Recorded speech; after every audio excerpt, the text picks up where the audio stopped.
हो हो हो हो हो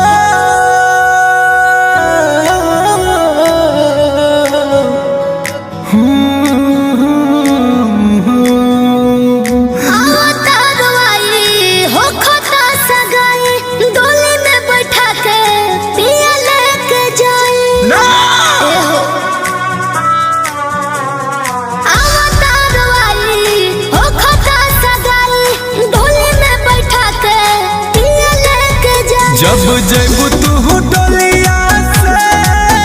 हम मार ले हम गोलिया से डोली जाई हमर टोलिया से देखी मार ले हम गोलिया से हम रहना पाइब तो से कहना पाइब ऐसे बोलो ना बोलिया से जब जैबू तू डोलिया से हम मार ले हम गोलिया से डोली जाई हमर टोलिया से देखी मार ले हम गोलिया से ऐसे मत बोला।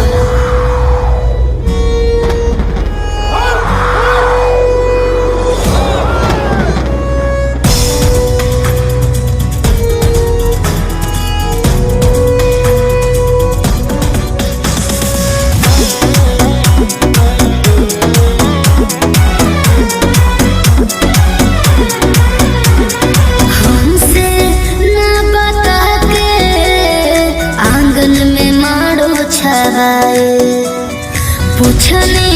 घबरा के केहू ना हमसे बताए जियते जी हमारा कोई तोहर कैसे होई हो सोचलू न तनिको तू का हमार होई हो बात मानो यार बड़ा दिल में हमार ना तो मर जाएंगी हलिया से चुप हो पागल। जब जैबू चढ़ी डोलिया से हम मार ले हम गोलिया से डोली जाई हमर टोलिया से दिल में मार ले हम गोलिया से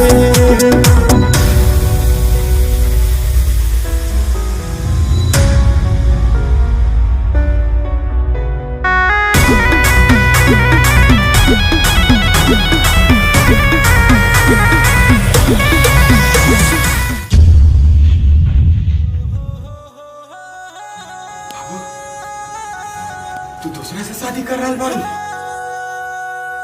ये शादी ना हो सकेला। तू हमार बारू हमारे राबू ना शादी होई तो हमारा तो होई ना तू क्यों कर रहा है ये शादी ना होई हमारी शादी होई तो रहेगा।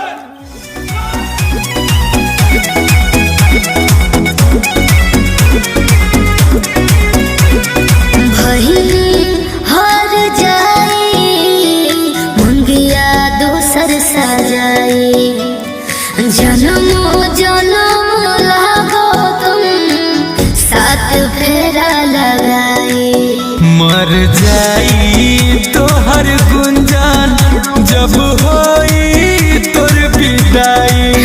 ओने डोली तोहर जाई एने आराती सजाई खातानी कसम उतने हमरो बागम मिले आ जाई हो भोलिया से जब जैबू तू डोलिया से हम मार ले हम गोलिया से काहे चल देलू डोलिया से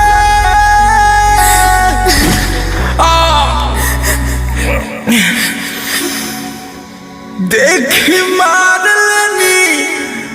गोलिया से